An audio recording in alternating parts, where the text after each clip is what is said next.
dans le prochain épisode de Demain nous appartient. Tandis que Soraya ses neveux, Betty révèle ce qu'elle a vu à Christelle. William, de son côté, refuse de voir sa fille grandir, et Justine est à bout de nerfs et s'emporte face à Colline. Capture d'écran TF1. Attention, les paragraphes qui suivent contiennent des spoilers sur l'épisode de Demain nous appartient diffusé demain soir sur TF1. Si vous ne voulez rien savoir, ne lisez pas ce qui suit. Jeudi 26 septembre dans Demain nous appartient. Face au mal-être de Betty, Chloé la pousse à se confier alors que l'ambiance est bien silencieuse chez les Moreno et que Betty semble décidée à ne pas parler à son père de ce qu'elle a vu la veille. Ce dernier se lance et prétend que la femme qu'elle a vue dans ses bras n'était qu'une simple amie qui traverse une mauvaise passe et avait besoin d'être consolée. Mais Betty sent que son père lui ment et lui demande sans hésiter s'il s'agissait de sa maîtresse, avant d'ajouter qu'elle ne comprend pas qu'il puisse trahir Christelle à ce point. Sylvain jure à sa fille qu'elle se trompe et la supplie de ne rien dire à sa mère afin de ne pas lui faire de la peine pour rien.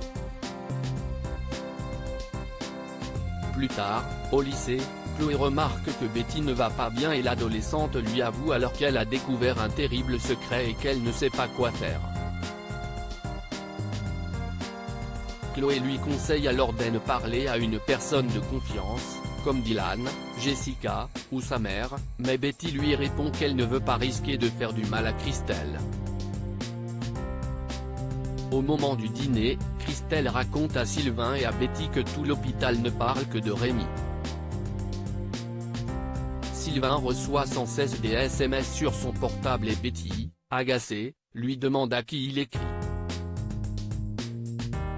Il prétend qu'il s'agit d'un client mais Betty n'est pas dupe et quitte la table pour aller prendre l'air, prétextant qu'elle n'a plus faim. Inquiète, Christelle la rejoint dehors et lui demande ce qui ne va pas. Elle jure qu'elle peut tout entendre et Betty finit par lui dire que Sylvain la trompe.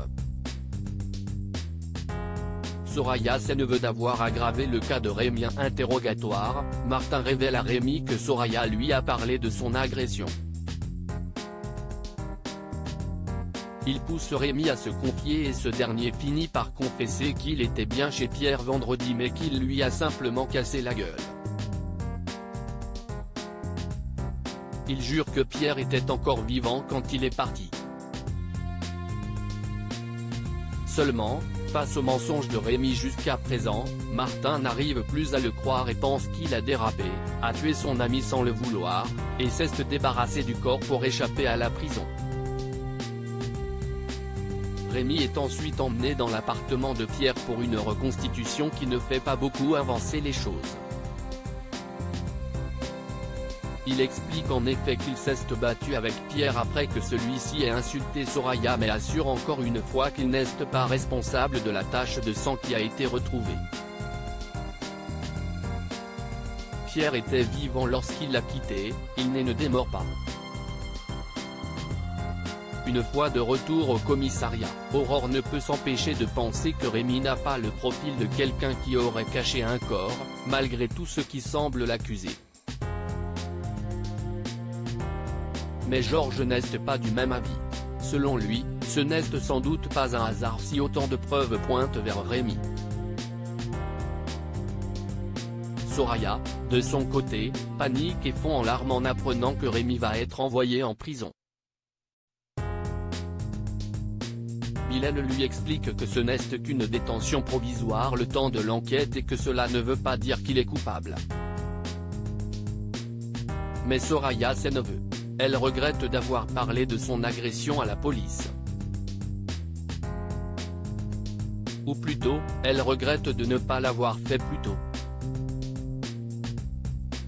Car elle repense à ce moment où Rémi lui a dit qu'il voulait tuer Pierre pour le faire payer. Si elle était allée voir la police dès le lendemain de son agression, rien de tout cela ne serait arrivé. William refuse de voir sa fille grandir à Aurore et dépose William à l'hôpital et lui rappelle qu'ils doivent se rendre à la mairie le soir même pour un cocktail réservé aux nouveaux sétois. Elle en profite également pour lui faire part du souhait de Sophia d'inviter Arthur à dormir à la maison, mais William comprend que les deux ados veulent profiter de leur absence pour faire l'amour et semble penser que sa fille est encore trop jeune. Aurore lui fait alors remarquer que Sophia a déjà couché avec un garçon puis ajoute qu'elle préfère que leur fille le fasse chez eux plutôt que dehors ou dans une voiture. Selon elle, il faut donc lui donner l'autorisation d'inviter Arthur. Mais William n'est pas à l'aise avec ça et se confie à Samuel qui lui conseille, non sans humour, de laisser vivre Sophia et de prendre si besoin un Xanax. Le soir venu, alors qu'Aurore est prête à se rendre au cocktail organisé à la mairie, William, qui n'est pas bien à l'idée de savoir que Sophia est dans sa chambre avec Arthur, prétexte qu'il n'a plus envie de sortir. Évidemment, Aurore n'est pas dupe et le ton monte rapidement entre eux. Leur dispute n'échappe pas à Arthur et Sophia, et Arthur annonce à sa petite amie qu'il est mal à l'aise et qu'il préfère rentrer chez lui. À bout de nerfs, Justine va trop loin avec Colline et Justine débarque à cran au spoon et scène prend à Ulysse quand elle se rend compte que la salle n'est pas prête à l'approche du service de midi. Tristan rassure immédiatement Ulysse en le complimentant sur son travail et lui explique que Justine est simplement stressée à cause de la présence de sa mère à 7. Il ne faut pas qu'il le prenne personnellement. Plus tard, alors qu'elle rentre de l'école pour le repas de midi, Colline réclame une chocolatine à sa mère mais Justine refuse car il est l'heure de passer à table. Déçue, Colline lui explique que sa grand-mère lui achète toujours des chocolatines quand elle a faim, et Françoise renchérit en ajoutant qu'au pire cela fera pour le goûter. Mais Justine, qui en a ras le bol, demande une fois de plus à sa mère de ne pas la contredire devant Colline. Elle a dit non, si esti non. Un refus qui ne passe pas auprès de la fillette qui lance à sa mère qu'elle préfère que ce soit sa grand-mère qui vienne la chercher à l'école et qu'elle la déteste.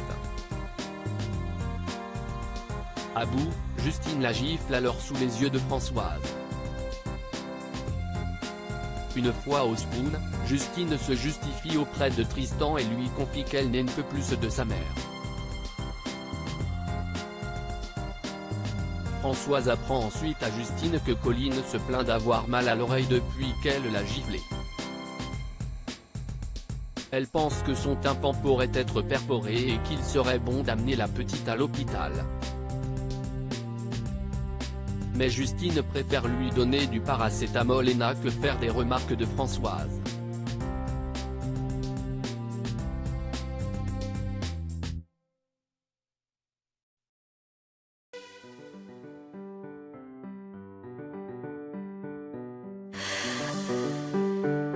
나